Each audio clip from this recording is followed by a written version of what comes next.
ਸਭ ਨੂੰ ਸਤਿ ਸ਼੍ਰੀ ਅਕਾਲ। ਤੁਹਾਡਾ ਸਵਾਗਤ ਹੈ ਸਾਡੇ YouTube channel Harike job alert 'ਤੇ। ਜੇਕਰ ਤੁਸੀਂ ਸਾਡੇ ਚੈਨਲ ਨੂੰ ਪਹਿਲੀ ਵਾਰ ਵਿਜ਼ਿਟ ਕਰ ਰਹੇ ਹੋ ਤਾਂ ਇਸ ਚੈਨਲ ਨੂੰ ਸਬਸਕ੍ਰਾਈਬ ਜ਼ਰੂਰ ਕਰੋ। ਜਿਵੇਂ ਕਿ ਤੁਹਾਨੂੰ ਪਤਾ ਹੀ ਹੈ ਕਿ ਆਪਾਂ ਪੰਜਾਬੀ ਵਿਆਕਰਨ ਦੇ ਨਾਲ ਸੰਬੰਧਿਤ ਕੁਝ ਵੀਡੀਓਜ਼ ਇਸ ਚੈਨਲ ਦੇ ਉੱਪਰ ਅਪਲੋਡ ਕਰ ਚੁੱਕੇ ਹਾਂ। ਉਹਨਾਂ ਦੀ ਅਲੱਗ ਇੱਕ ਪਲੇਲਿਸਟ ਵੀ ਬਣੀ ਹੋਈ ਹੈ। ਵਾਕ ਵਟਾਂਦਰਾ ਭਾਗ ਦੀ ਜੋ ਪਹਿਲੀ ਵੀਡੀਓ ਹੈ ਉਹ ਤੁਹਾਨੂੰ ਇਸ ਚੈਨਲ 'ਤੇ ਪਲੇਲਿਸਟ ਦੇ ਵਿੱਚ ਨਹੀਂ ਮਿਲੇਗੀ, ਪਰ ਉਸ ਦਾ ਜੋ ਲਿੰਕ ਹੈ ਉਹ ਇਸ ਵੀਡੀਓ ਦੇ ਰਾਈਟ ਕਾਰਨਰ ਆਈ ਬਟਨ ਦੇ ਵਿੱਚ ਤੁਹਾਨੂੰ ਦੇਖਣ ਨੂੰ ਮਿਲੇਗਾ। ਉੱਥੇ ਜਾ ਕੇ ਤੁਸੀਂ ਇਹ ਵੀਡੀਓ ਚੈੱਕ ਕਰ ਸਕਦੇ ਹੋ। ਤਾਂ ਅੱਜ ਦੇ ਇਸ ਲੈਕਚਰ ਦੇ ਵਿੱਚ ਆਪਾਂ ਵਿਸ਼ਰਾਮ ਚਿੰਨ੍ਹਾਂ ਦੇ ਜੋ ਬਾਕੀ ਭਾਗ ਰਹਿੰਦਾ ਸੀ, ਦੂਜੇ ਭਾਗ ਦੀ ਵੀਡੀਓ ਲੈ ਕੇ ਤੁਹਾਡੇ ਨਾਲ ਹਾਜ਼ਰ ਹੋਏ ਹਾਂ। ਬਿਨਾਂ ਸਮਾਂ ਗਵਾਏ ਸ਼ੁਰੂ ਕਰਦੇ ਹਾਂ ਅੱਜ ਦੀ ਇਹ ਵੀਡੀਓ। ਸੱਤਵਾਂ ਜੋ ਵਿਸ਼ਰਾਮ ਚਿੰਨ੍ਹ ਹੈ ਪੰਜਾਬੀ ਵਿਆਕਰਨ ਦੇ ਵਿੱਚ ਉਹ ਹੈ ਡੈਸ਼।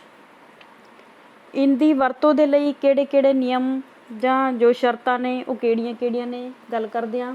ਜਦੋਂ ਕਿਸੇ ਵਾਕ ਦੇ ਵਿੱਚ ਕੋਈ ਵਾਧੂ ਗੱਲ ਆਖਣੀ ਹੋਵੇ ਜਾਂ ਵਾਕ ਬੋਲਦੇ ਸਮੇਂ ਇੱਕਦਮ ਕੋਈ ਗੱਲ ਯਾਦ ਆ ਜਾਵੇ ਤਾਂ ਉਹ ਅਸੰਬੰਧਿਤ ਹੋਵੇ ਗੱਲ ਉਸ ਵਾਕ ਦੇ ਨਾਲ, ਤਾਂ ਉੱਥੇ ਵੀ ਡੈਸ਼ ਦੀ ਵਰਤੋਂ ਹੈ ਜਿਹੜੀ ਉਹ ਕੀਤੀ ਜਾਂਦੀ ਹੈ। ਜਿਵੇਂ ਪਹਿਲਾ ਵਾਕ ਹੈ, ਅੰਮ੍ਰਿਤਾ ਪ੍ਰੀਤਮ ਇੱਕ ਚੰਗੀ ਕਵਿੱਤਰੀ ਹੈ। ਇੱਕ ਵਾਕ ਹੈ ਪਰ ਉਸ ਤੋਂ ਬੋਲਣ ਤੋਂ ਬਾਅਦ ਹੀ ਤੁਰੰਤ ਕੋਈ ਅਸੰਬੰਧਿਤ ਗੱਲ ਜਿਹੜੀ ਯਾਦ ਆਈ ਅਤੇ ਉਸ ਤੋਂ ਬਾਅਦ ਆਪਾਂ ਉਹਨੂੰ ਡੈਸ਼ ਦੇ ਨਾਲ ਜੋੜਾਂਗੇ। ਜਿਵੇਂ ਹਾਂ ਸੱਚ, ਇਸ ਵਾਰ ਸਾਹਿਤ ਅਕਾਦਮੀ ਵੱਲੋਂ ਪੰਜਾਬੀ ਦੇ ਕਿਸੇ ਵੀ ਲੇਖਕ ਨੂੰ ਇਨਾਮ ਨਹੀਂ ਮਿਲਿਆ। ਜਾਂ ਦੂਜੀ ਗੱਲ ਕਿਹੜੀ ਹੈ ਕਿ ਕੋਈ ਵਾਧੂ ਗੱਲ ਆਪਾਂ ਆਖੀ ਹੈ, ਕਿਹੜੀ ਮੇਰੇ ਖਿਆਲ ਅਨੁਸਾਰ। ਜਿਵੇਂ ਕੋਈ ਗੱਲ ਕਹਿ ਰਿਹਾ ਪਰ ਉਹ ਕੋਈ ਵਿਅਕਤੀ ਉਸਨੂੰ ਗੌਰ ਨਾਲ ਨਹੀਂ ਸੁਣ ਰਿਹਾ, ਧਿਆਨ ਨਾਲ ਨਹੀਂ ਸੁਣ ਰਿਹਾ, ਤਾਂ ਉਹ ਗੱਲ ਵੀ ਉਸ ਪਰਸਨ ਨੇ, ਉਸ ਬੰਦੇ ਨੇ ਵਾਕ ਦੇ ਵਿੱਚ ਐਡ ਕੀਤੀ। ਗੌਰ ਨਾਲ ਸੁਣਨਾ ਤੇਰੀ ਲਾਪਰਵਾਹੀ ਤੇਰੀ ਅਸਫਲਤਾ ਦਾ ਮੁੱਖ ਕਾਰਨ ਹੈ।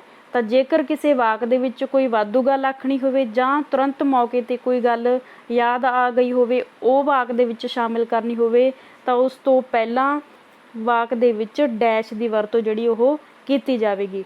ਦੂਸਰਾ ਨਿਯਮ ਕੀ ਹੈ? ਨਾਟਕੀ ਵਾਰਤਾਲਾਪ ਲਿਖਦੇ ਸਮੇਂ, ਜਦੋਂ ਵੀ ਤੁਸੀਂ ਕੋਈ ਵੀ ਨਾਟਕ ਜਾਂ ਨਾਵਲ ਤੁਸੀਂ ਪੜ੍ਹਿਆ ਹੋਵੇਗਾ, ਉਸ ਦੇ ਵਿੱਚ ਜਦੋਂ ਨਾਟਕ ਦੇ ਪਾਤਰਾਂ ਦੇ ਵਾਰਤਾਲਾਪ ਲਿਖੇ ਜਾਂਦੇ ਨੇ, ਉਹਨਾਂ ਦੇ ਨਾਮ ਦੇ ਅੱਗੇ ਜਿਹੜੀ ਡੈਸ਼ ਹੈ ਉਹ ਪਾਈ ਜਾਂਦੀ ਹੈ।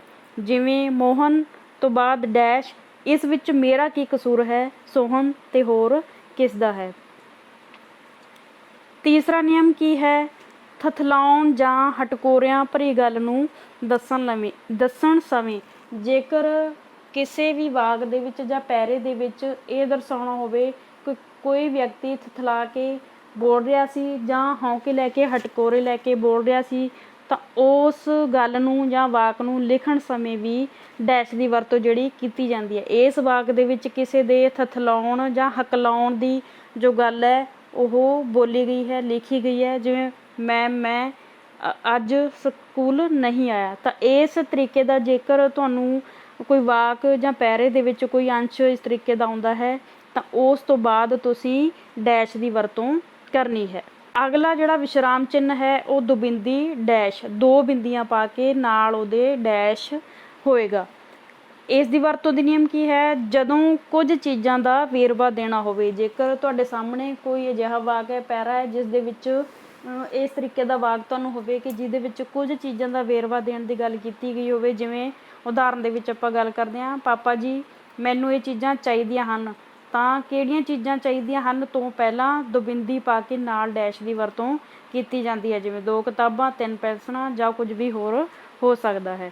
ਦੂਜਾ ਨਿਯਮ, ਜਦੋਂ ਕਿਸੇ ਗੱਲ ਨੂੰ ਸਮਝਾਉਣ ਦੇ ਲਈ ਉਦਾਹਰਨ ਦੇਣੀ ਹੋਵੇ, ਜਦੋਂ ਵੀ ਆਪਾਂ ਤੁਹਾਨੂੰ ਕੋਈ ਵੀ ਗੱਲ ਦੱਸਣ ਤੋਂ ਬਾਅਦ ਉਹਦੀ ਉਦਾਹਰਨ ਦੇ ਸਹਿਤ ਸਮਝਾਉਣ ਦੀ ਕੋਸ਼ਿਸ਼ ਕੀਤੀ ਜਾਂਦੀ ਹੈ, ਉਸ ਤੋਂ ਬਾਅਦ ਅਕਸਰ ਹੀ ਆਪਾਂ ਦੁਬਿੰਦੀ ਡੈਸ਼ ਦੀ ਵਰਤੋਂ ਕਰਦੇ ਹਾਂ। ਜਿਵੇਂ ਉਦਾਹਰਨ ਦੇ ਵਿੱਚ ਸਪਸ਼ਟ ਹੈ, ਉਹ ਸ਼ਬਦ ਤੋਂ ਬਾਅਦ ਅਲਪ ਵਿਸ਼ਰਾਮ ਤੋਂ ਬਾਅਦ ਕੌਮਾ ਜਿਸ ਤੋਂ ਕਿਸੇ ਦੇ ਕੰਮ ਦੇ ਹੋਣ ਬਾਰੇ ਪਤਾ ਲੱਗੇ, ਕੌਮਾ ਉਸ ਨੂੰ ਕਿਰਿਆ ਕਹਿੰਦੇ ਹਨ, ਬਿੰਦੀ ਕੌਮਾ ਜਿਵੇਂ ਤੋਂ ਬਾਅਦ ਦੁਬਿੰਦੀ ਡੈਸ਼ ਖਾਂਦਾ ਹੈ, ਜਾਂਦਾ ਹੈ। ਤਾਂ ਜਦੋਂ ਵੀ ਕੋਈ ਉਦਾਹਰਨ ਦੇਣੀ ਹੋਵੇ ਤਾਂ ਉਸ ਤੋਂ ਬਾਅਦ ਦੁਬਿੰਦੀ ਡੈਸ਼ ਦੀ ਹੀ ਵਰਤੋਂ ਕੀਤੀ ਜਾਂਦੀ ਹੈ। 9ਵਾਂ ਜਿਹੜਾ ਵਿਸ਼ਰਾਮ ਚਿੰਨ੍ਹ ਹੈ ਉਹ ਪੁੱਠੇ ਕਾਮੇ। ਇਹ ਬਿਲਕੁਲ ਸੌਖਾ ਹੈ ਕਿਉਂਕਿ 2 ਪ੍ਰਕਾਰ ਦੇ ਪੁੱਠੇ ਕਾਮੇ ਆ ਜਿਹੜੇ ਉਹ ਆਪਣੇ ਪੰਜਾਬੀ ਦੇ ਵਿੱਚ ਹੁੰਦੇ ਆ, ਇਕਹਿਰੇ ਕਾਮੇ ਅਤੇ ਦੂਸਰੇ ਦੂਰੇ ਕਾਮੇ। ਜਿਹੜੇ ਦੂਰੇ ਕਾਮੇ ਨੇ ਉਹਨਾਂ ਦੀ ਵਰਤੋਂ ਕਦੋਂ ਕੀਤੀ ਜਾਂਦੀ ਹੈ? ਜਦੋਂ ਕਿਸੇ ਦੀ ਬੋਲੀ ਹੋਈ ਜਾਂ ਕਹੀ ਹੋਈ ਗੱਲ ਨੂੰ ਹੂਬਹੂ ਉਸੇ ਤਰੀਕੇ ਦੇ ਨਾਲ ਹੀ ਲਿਖਣਾ ਹੋਵੇ ਤਾਂ ਦੂਰੇ ਕਾਮੇ ਦੀ ਵਰਤੋਂ ਕੀਤੀ ਜਾਂਦੀ ਹੈ। ਤਾਂ ਆਪਾਂ ਪਹਿਲੇ ਕਹਿ ਰਹੇ ਜਿਹੜੇ ਕਾਮਾ ਆਪਾਂ ਸਿੰਪਲ ਕਾਮਾ ਪੜ੍ਹਿਆ ਸੀ, ਉਹਦੇ ਵਿੱਚ ਆਪਾਂ ਪੜ੍ਹਿਆ ਸੀ ਕਿ ਕਿਸੇ ਦੀ ਕਹੀ ਹੋਈ ਗੱਲ ਨੂੰ ਪੁੱਠੇ ਕਾਮਿਆਂ ਦੇ ਵਿੱਚ ਲਿਖਣ ਤੋਂ ਪਹਿਲਾਂ ਆਪਾਂ ਇੱਕ ਕਾਮੇ ਦੀ ਵਰਤੋਂ ਕਰਦੇ ਹਾਂ। ਤਾਂ ਇੱਥੇ ਕਾਮੇ ਦੀ ਵਰਤੋਂ ਕਰਨ ਤੋਂ ਬਾਅਦ ਕਿਸੇ ਨੇ ਜੋ ਗੱਲ ਕਹੀ ਉਹ ਆਪਾਂ ਉਸੇ ਹੀ ਤਰੀਕੇ ਦੇ ਨਾਲ ਜਿਹੜੇ ਪੁੱਠੇ ਕਾਮਿਆਂ ਦੇ ਵਿੱਚ ਲਿਖ ਕੇ ਪੂਰਨ ਵਿਸ਼ਰਾਮ ਡੰਡੀ ਲਾਉਣ ਤੋਂ ਬਾਅਦ ਫਿਰ ਦੂਸਰੇ ਪੁੱਠੇ ਕਾਮੇ ਨੂੰ ਲਿਖਣਾ ਹੈ। ਇਕਹਿਰੇ ਕਾਮੇ ਦੀ ਵਰਤੋਂ ਕਦੋਂ ਕੀਤੀ ਜਾਂਦੀ ਹੈ? ਜਦੋਂ ਕਿਸੇ ਨੇ ਕੋਈ ਉਪਨਾਮ ਲਿਖਿਆ ਹੋਵੇ। ਉਪਨਾਮ ਤੋਂ ਭਾਵ ਜਿਵੇਂ ਆਪਾਂ ਸਰਨੇਮ ਵਗੈਰਾ ਲਿਖਦੇ ਹਾਂ, ਜਿਵੇਂ ਢਿੱਲੋਂ, ਜਾਂ ਜਿਵੇਂ ਜ਼ਿਆਦਾਤਰ ਜਿਹੜੇ ਕਵੀ ਹੁੰਦੇ ਨੇ ਉਹ ਆਪਣਾ ਉਪਨਾਮ ਲਿਖਦੇ ਨੇ, ਜਿਵੇਂ ਪਾਤਰ, ਪ੍ਰੀਤਮ, ਜਾਂ ਕੁਛ ਵੀ ਜੋ ਉਹਨਾਂ ਨੇ ਆਪਣਾ ਤਖੱਲੁਸ਼ ਲਿਖਣਾ ਹੁੰਦਾ ਹੈ। ਉਹ ਸ਼ਬਦ ਜਾਂ ਰਚਨਾ ਵੱਲ ਖਾਸ ਦਿਵਾਉਣ ਲਈ ਇਕਹਿਰੇ ਪੁੱਠੇ ਕਾਮੇ ਵਰਤੇ ਜਾਂਦੇ ਹਨ। ਜਦੋਂ ਕੋਈ ਵਾਕ ਜਿਹਦੇ ਵਿੱਚ ਕੋਈ ਖਾਸ ਸ਼ਬਦ ਜਾਂ ਕੋਈ ਰਚਨਾ ਲਿਖੀ ਹੋਵੇ ਉਹਦੇ ਵੱਲ ਖਾਸ ਧਿਆਨ ਦਿਵਾਉਣ ਦੇ ਲਈ ਜਿਹੜੇ ਇਕਹਿਰੇ ਕਾਮੇ ਨੇ ਉਹਨਾਂ ਦੀ ਵਰਤੋਂ ਕੀਤੀ ਜਾਂਦੀ ਹੈ। ਜਿਵੇਂ ਉਦਾਹਰਨ ਦਿੱਤੀ ਗਈ ਹੈ ਕਿ ਇਹ ਕਾਵਿ ਸਤਰਾਂ ਅੰਮ੍ਰਿਤਾ ਪ੍ਰੀਤਮ ਦੀ ਰਚਨਾ ਅੱਜ ਆਖਾਂ ਵਾਰਿਸਾਂ ਨੂੰ। ਇਹ ਕਿਸੇ ਰਚਨਾ ਦਾ ਨਾਮ ਹੈ, ਅੰਮ੍ਰਿਤਾ ਪ੍ਰੀਤਮ ਦੀ ਰਚਨਾ ਦਾ ਨਾਮ ਹੈ, ਅਤੇ ਇਸ ਨੂੰ ਵਾਕ ਦੇ ਵਿੱਚ ਧਿਆਨ ਦਿਵਾਉਣ ਦੇ ਲਈ, ਦੂਜੇ ਵਾਕ ਦੇ ਨਾਲੋਂ ਅਲੱਗ ਚਮਕਾਉਣ ਦੇ ਲਈ ਇਕਹਿਰੇ ਪੁੱਠੇ ਕਾਮੇ ਦੀ ਵਰਤੋਂ ਕੀਤੀ ਗਈ ਹੈ। ਤਾਂ ਇਸ ਤਰੀਕੇ ਦੇ ਨਾਲ ਤੁਸੀਂ ਇਕਹਿਰੇ ਪੁੱਠੇ ਕਾਮੇ ਅਤੇ ਦੂਰੇ ਪੁੱਠੇ ਕਾਮਿਆਂ ਦੀ ਵਰਤੋਂ ਕਰਨੀ ਹੈ। 10ਵਾਂ ਜਿਹੜਾ ਵਿਸ਼ਰਾਮ ਚਿੰਨ੍ਹ ਹੈ ਉਹ ਹੈ ਬ੍ਰੈਕਟ, ਜਿਸ ਦੀ ਵਰਤੋਂ ਆਪਾਂ ਅਕਸਰ ਹੀ ਕਰਦੇ ਰਹਿੰਦੇ ਹਾਂ। ਬ੍ਰੈਕਟ ਦੀ ਵਰਤੋਂ ਕਦੋਂ ਹੁੰਦੀ ਹੈ? ਜਦੋਂ ਨਾਟਕਾਂ ਵਿੱਚ ਕਿਸੇ ਪਾਤਰ ਦਾ ਹੁਲੀਆ ਜਾਂ ਉਸਦੇ ਭਾਵ ਦਰਸਾਉਣ ਲਈ। ਭਾਵ ਜ਼ਿਆਦਾਤਰ ਨਾਟਕਾਂ ਦੇ ਵਿੱਚ, ਜਦੋਂ ਤੁਸੀਂ ਨਾਟਕ ਜਾਂ ਨਾਵਲ ਪੜ੍ਹੇ ਹੋਣਗੇ, ਉਹਦੇ ਵਿੱਚ ਜਦੋਂ ਕਿਸੇ ਨਾਵਲ ਦੇ ਮਨੋਭਾਵ ਜਾਂ ਮਨ ਦੇ ਵਿੱਚ ਕੋਈ ਚੀਜ਼ ਸੋਚ ਰਿਹਾ ਹੈ ਤਾਂ ਉਸ ਗੱਲ ਨੂੰ ਵੀ ਬ੍ਰੈਕਟ ਦੇ ਵਿੱਚ ਲਿਖਿਆ ਜਾਂਦਾ ਹੈ। ਜਾਂ ਉਸਦਾ ਹੁਲੀਆ ਦੱਸਣਾ ਹੋਵੇ ਜਾਂ ਫਿਰ ਉਸਦੇ ਭਾਵ ਦਰਸਾਉਣ ਲਈ, ਭਾਵ ਉਹਨੇ ਰੋ ਕੇ ਜਾਂ ਹੱਸ ਕੇ ਜਾਂ ਦੁਹੱਥੜ ਮਾਰ ਕੇ ਕੋਈ ਗੱਲ ਕੀਤੀ, ਤਾਂ ਇਸ ਤਰੀਕੇ ਦੀਆਂ ਗੱਲਾਂ ਨੂੰ ਬ੍ਰੈਕਟ ਦੇ ਵਿੱਚ ਲਿਖ ਕੇ ਜਿਹੜਾ ਸਪਸ਼ਟ ਕੀਤਾ ਜਾਂਦਾ ਹੈ। ਜਿਵੇਂ ਇੱਕ ਉਦਾਹਰਨ ਦਿੱਤੀ ਗਈ ਹੈ ਕਿ ਇਹ ਸੀਤਾ ਬੋਲ ਰਹੀ ਹੈ, ਉਸ ਤੋਂ ਬਾਅਦ ਸੀਤਾ ਤੋਂ ਬਾਅਦ ਡੈਸ਼ ਅਤੇ ਦੁਹੱਥੜ ਮਾਰ ਕੇ, ਇਹ ਉਸਦੇ ਭਾਵ ਉਹਨੇ ਕੀ ਕੀਤਾ, ਹਾਏ ਤੋਂ ਬਾਅਦ ਕੀ ਹੈ ਵਿਸਮਿਕ ਚਿੰਨ੍ਹ, ਅਤੇ ਮੈਂ ਲੁੱਟੀ ਗਈ ਪੂਰਨ ਵਿਸ਼ਰਾਮ। ਦੂਜਾ ਨਿਯਮ ਕੀ ਹੈ? ਵਾਕ ਵਿਚਲੇ ਕਿਸੇ ਸ਼ਬਦ ਦੇ ਅਰਥ ਸਪਸ਼ਟ ਕਰਨ ਲਈ। ਭਾਵ ਤੁਹਾਨੂੰ ਕੋਈ ਵਾਕ ਦੇ ਵਿੱਚ ਕੋਈ ਔਖਾ ਸ਼ਬਦ ਜਿਹੜਾ ਹੋ ਸਕਦਾ ਹੈ ਕਿ ਤੁਹਾਨੂੰ ਉਹਨੂੰ ਜ਼ਿਆਦਾ ਸਮਝਾਉਣ ਦੀ ਲੋੜ ਹੋਵੇ, ਉਹਦੇ ਅਰਥ ਸਪਸ਼ਟ ਕਰਨ ਵਾਸਤੇ ਵੀ ਕੀ ਹੈ ਬ੍ਰੈਕਟ ਦੀ ਵਰਤੋਂ ਹੈ ਜਿਹੜੀ ਕੀਤੀ ਜਾਂਦੀ ਹੈ। ਜਿਵੇਂ AIR ਦੀ ਇਮਾਰਤ ਹੈ, ਤਾਂ AIR ਦਾ ਅਰਥ ਇੱਥੇ ਸਮਝਾਇਆ ਗਿਆ ਆਲ ਇੰਡੀਆ ਰੇਡੀਓ। ਇਸ ਤਰੀਕੇ ਨਾਲ ਤੁਸੀਂ ਬ੍ਰੈਕਟ ਦੀ ਵਰਤੋਂ ਜਿਹੜੀ ਉਹ ਕਰਨੀ ਹੈ। ਅੱਗੇ ਆਪਣਾ ਵਿਸ਼ਰਾਮ ਚਿੰਨ੍ਹ ਆ ਗਿਆ ਜੀ ਜੋੜਨੀ। ਜੋੜਨੀ ਦੀ ਵਰਤੋਂ ਦੇਖਦੇ ਹਾਂ ਕਿਵੇਂ ਕੀਤੀ ਜਾਂਦੀ ਹੈ। ਵਾਕ ਨੂੰ ਲਿਖਣ ਸਮੇਂ ਜਦੋਂ ਕਿਸੇ ਲਾਈਨ ਜਾਂ ਸਤਰ ਦੇ ਅਖੀਰ ਦੇ ਵਿੱਚ ਸ਼ਬਦ ਪੂਰਾ ਨਾ ਆਇਆ ਤਾਂ ਅਕਸਰ ਹੀ ਆਪਾਂ ਉਸ ਨੂੰ ਤੋੜ ਕੇ ਦੂਜੀ ਸਤਰ ਦੇ ਵਿੱਚ ਲਿਜਾਉਣ ਦੇ ਲਈ ਜੋੜਨੀ ਦੀ ਮਦਦ ਲੈਂਦੇ ਹਾਂ। ਜਿਵੇਂ ਉਹਨਾਂ ਵੱਲੋਂ ਪੁੱਜੀ ਸਹਾਇਤਾ, ਮੰਨ ਕੇ ਚੱਲੋ ਕਿ ਇੱਥੇ ਜਿਹੜਾ ਸਤਰ ਹੈ, ਲਾਈਨ ਹੈ, ਉਹ ਖਤਮ ਹੋ ਗਈ, ਆਪਾਂ ਇਸ ਨੂੰ ਜੋੜਨ ਵਾਸਤੇ ਜੋੜਨੀ ਦੀ ਜਿਹੜੀ ਵਰਤੋਂ ਹੈ ਉਹ ਕੀਤੀ। ਦੂਸਰਾ ਹੈ ਸਮਾਸ ਬਣਾਉਣ ਦੇ ਸਮੇਂ।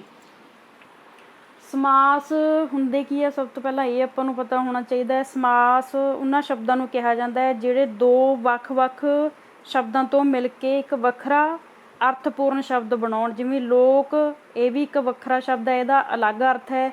ਰਾਜ ਦਾ ਵੀ ਇੱਕ ਵੱਖਰਾ ਸ਼ਬਦ ਹੈ ਅਤੇ ਇਹਦਾ ਆਪਣਾ ਇੱਕ ਵੱਖਰਾ ਰਾਜ ਹੈ, ਪਰ ਜਦੋਂ ਇਹਨਾਂ ਦੋਨਾਂ ਨੂੰ ਮਿਲਾਇਆ ਗਿਆ ਤਾਂ ਲੋਕ ਰਾਜ ਬਣ ਗਿਆ, ਇਹ ਸਮਾਸ ਸ਼ਬਦ ਬਣ ਗਿਆ। ਅਤੇ ਇਹਨਾਂ ਨੂੰ ਲਿਖਣ ਸਮੇਂ ਵੀ ਆਪਾਂ ਜੋੜਨੀ ਦੀ ਵਰਤੋਂ ਕਰਦੇ ਹਾਂ। ਜਿਵੇਂ ਕੰਮ, ਕਾਜ, ਜੰਗ, ਬੰਦੀ, ਇਹ ਅਲੱਗ-ਅਲੱਗ ਸ਼ਬਦ ਨੇ, ਇਹਨਾਂ ਨੂੰ ਜੋੜ ਕੇ ਸਮਾਸ ਸ਼ਬਦ ਬਣੇ।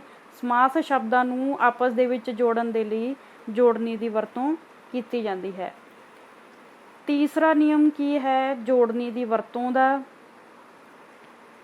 ਜਦੋਂ ਇੱਕ ਹੀ ਅਰਥ ਵਾਲੇ ਦੋ ਸ਼ਬਦ ਅਤੇ ਵਿਰੋਧੀ ਅਰਥਾਂ ਵਾਲੇ ਸ਼ਬਦਾਂ ਦੇ ਨਾਲ ਆਉਣ ਸਮੇਂ, ਭਾਵ ਵਾਕ ਦੇ ਵਿੱਚ ਕੋਈ ਇਹੋ ਜਿਹੇ ਸ਼ਬਦ ਆ ਗਏ ਜਿਹੜੇ ਇੱਕੋ ਜਿਹੇ ਅਰਥ ਰੱਖਦੇ ਹੋਣ ਪਰ ਦੋ ਵਾਰ ਆਉਣ, ਜਾਂ ਫਿਰ ਵਿਰੋਧੀ ਸ਼ਬਦ ਹੋਣ ਅਤੇ ਇੱਕੋ ਸਮੇਂ ਉਹ ਇਕੱਠੇ ਆ ਜਾਣ, ਤਾਂ ਉਹਨਾਂ ਨੂੰ ਆਪਸ ਦੇ ਵਿੱਚ ਜੋੜਨ ਦੇ ਲਈ ਵੀ ਜੋੜਨੀ ਦੀ ਵਰਤੋਂ ਕੀਤੀ ਜਾਂਦੀ ਹੈ। ਜਿਵੇਂ ਇੱਕੋ ਜਿਹੇ ਅਰਥਾਂ ਵਾਲੇ, ਜਿਵੇਂ ਦੋ, ਤਿੰਨ ਵਾਰ, ਚਿੱਟਾ ਸਫੈਦ ਕੋਲ ਕੋਲ, ਜਿਵੇਂ ਮੰਨ ਲਓ ਉਹ ਕੋਲ ਕੋਲ ਹੀ ਬੈਠੇ ਸਨ, ਮੈਂ ਉਹਨਾਂ ਦੇ ਨਾਲ ਨਾਲ ਤੁਰਦਾ ਗਿਆ। ਤਾਂ ਇਹ ਇੱਕੋ ਜਿਹੇ ਅਰਥਾਂ ਵਾਲੇ ਦੋ ਇੱਕੋ ਜਿਹੇ ਸ਼ਬਦ ਨੇ, ਤਾਂ ਇਹਨਾਂ ਨੂੰ ਆਪਸ ਦੇ ਵਿੱਚ ਜੋੜਨ ਸਮੇਂ ਜੋੜਨੀ ਦੀ ਵਰਤੋਂ ਹੋਊਗੀ। ਤਾਂ ਦੂਸਰੀ ਉਦਾਹਰਨ ਦੇ ਵਿੱਚ ਕੀ ਹੈ, ਇਹ ਵਿਰੋਧੀ ਸ਼ਬਦ ਨੇ ਇੱਕ ਦੂਜੇ ਦੇ, ਚੰਗੇ ਦਾ ਅਰਥ ਅਲੱਗ ਹੈ ਤੇ ਮੰਦੇ ਦਾ ਅਰਥ ਅਲੱਗ ਹੈ। ਜਦੋਂ ਇਹੋ ਜਿਹੇ ਸ਼ਬਦ ਵੀ ਇਕੱਠੇ ਆ ਜਾਣ ਤਾਂ ਇਹਨਾਂ ਨੂੰ ਵੀ ਆਪਾਂ ਜੋੜਨੀ ਦੇ ਨਾਲ ਜੋੜਾਂਗੇ।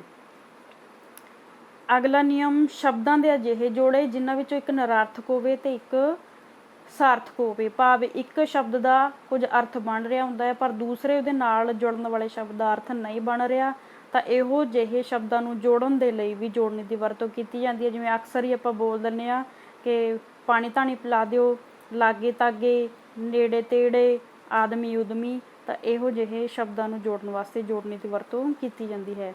ਅਗਲਾ ਆਪਣਾ ਵਿਸ਼ਰਾਮ ਚਿੰਨ੍ਹ ਹੈ ਜੀ ਬਿੰਦੀ, ਸਿਰਫ ਇੱਕ ਡਾਟ ਬਿੰਦੀ। ਤਾਂ ਸਭ ਤੋਂ ਪਹਿਲਾ ਨਿਯਮ, ਜਦੋਂ ਕਿਤੇ ਵੀ ਅੰਕ ਲਿਖੇ ਗਏ ਹੋਣ ਤਾਂ ਉਹਨਾਂ ਅੰਕਾਂ ਦੇ ਨਾਲ ਆਪਾਂ ਬਿੰਦੀ ਦੀ ਵਰਤੋਂ ਕਰਾਂਗੇ।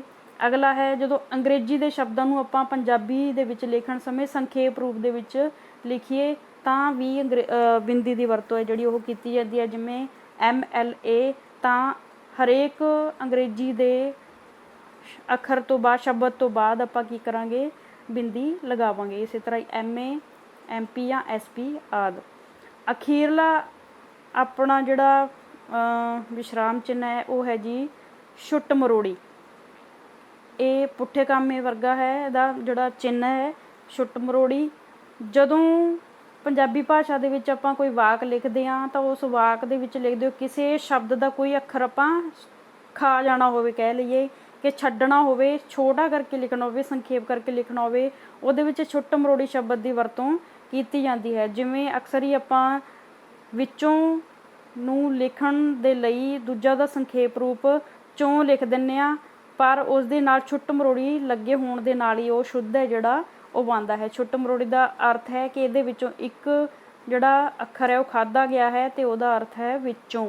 ਇਸੇ ਤਰੀਕੇ ਦੇ ਨਾਲ ਹੀ ਉੱਤੇ ਨੂੰ ਲਿਖਣ ਲਈ ਤੇ ਦੇ ਨਾਲ ਛੁੱਟ ਮਰੋੜੀ ਲਾ ਕੇ, ਜਿਵੇਂ ਉਲਾਂਬਾ ਦੇ ਨਾਲ ਲੰਬਾ ਆਪਾਂ ਬੋਲ ਦਿੰਦੇ ਹਾਂ, ਇਹਨਾਂ ਦੇ ਨਾਲ ਛੁੱਟ ਮਰੋੜੀ ਦੀ ਵਰਤੋਂ ਜਿਹੜੀ ਉਹ ਕੀਤੀ ਜਾਂਦੀ ਹੈ। ਤਾਂ ਇਹ ਸੀ ਪੂਰੇ ਵਿਸ਼ਰਾਮ ਚਿੰਨ੍ਹਾਂ ਦੀ ਦੂਸਰੇ ਭਾਗ ਦੀ ਵੀਡੀਓ। ਪਹਿਲੇ ਭਾਗ ਦੇ ਵਿੱਚ ਆਪਾਂ ਪਹਿਲੇ 6 ਸਮਝਾਏ ਸੀ ਤੇ ਅਖੀਰਲੇ ਵਾਲੀ ਦੇ ਵਿੱਚ ਪੂਰੇ 7 ਸਮਝਾਏ ਨੇ। ਉਮੀਦ ਹੈ ਕਿ ਤੁਹਾਨੂੰ ਵਿਸ਼ਰਾਮ ਚਿੰਨ੍ਹਾਂ ਬਾਰੇ ਜਿਹੜੀ ਪੂਰੀ ਜਾਣਕਾਰੀ ਉਹ ਮਿਲ ਗਈ ਹੋਵੇਗੀ। ਕਿਤੇ ਵੀ ਕੋਈ ਵਾਕ ਜਾਂ ਕਿਤੇ ਕੋਈ ਪੈਰਾ ਤੁਹਾਨੂੰ ਆਉਂਦਾ ਹੈ ਤਾਂ ਤੁਸੀਂ ਵਿਸ਼ਰਾਮ ਚਿੰਨ੍ਹਾਂ ਦੀ ਵਰਤੋਂ ਆਸਾਨੀ ਨਾਲ ਕਰ ਸਕਦੇ ਹੋ। ਇੱਕ ਹੋਰ ਜਿਹੜਾ ਖਾਸ ਨਿਯਮ ਹੈ ਵਿਸ਼ਰਾਮ ਚਿੰਨ੍ਹਾਂ ਨੂੰ ਲਾਉਣ ਦੇ ਲਈ, ਸਭ ਤੋਂ ਪਹਿਲਾਂ ਤੁਹਾਨੂੰ ਕੋਈ ਵਾਕ ਆਵੇ ਜਾਂ ਕੋਈ ਪੈਰਾ ਆਵੇ, ਉਸ ਪੈਰੇ ਨੂੰ ਸਭ ਤੋਂ ਪਹਿਲਾਂ ਪੜ੍ਹਨਾ ਚਾਹੀਦਾ ਹੈ ਪੂਰਾ ਧਿਆਨ ਦੇ ਨਾਲ। ਤਾਂ ਤੁਹਾਨੂੰ ਜਦੋਂ ਪੜ੍ਹੋਗੇ ਉਸ ਤਰੀਕੇ ਨਾਲ ਤੁਹਾਨੂੰ ਪਤਾ ਲੱਗੂਗਾ ਕਿ ਕਿਹੜੇ ਵਿਸ਼ਰਾਮ ਚਿੰਨ੍ਹ ਦੀ ਵਰਤੋਂ ਇੱਥੇ ਹੋ ਸਕਦੀ ਹੈ।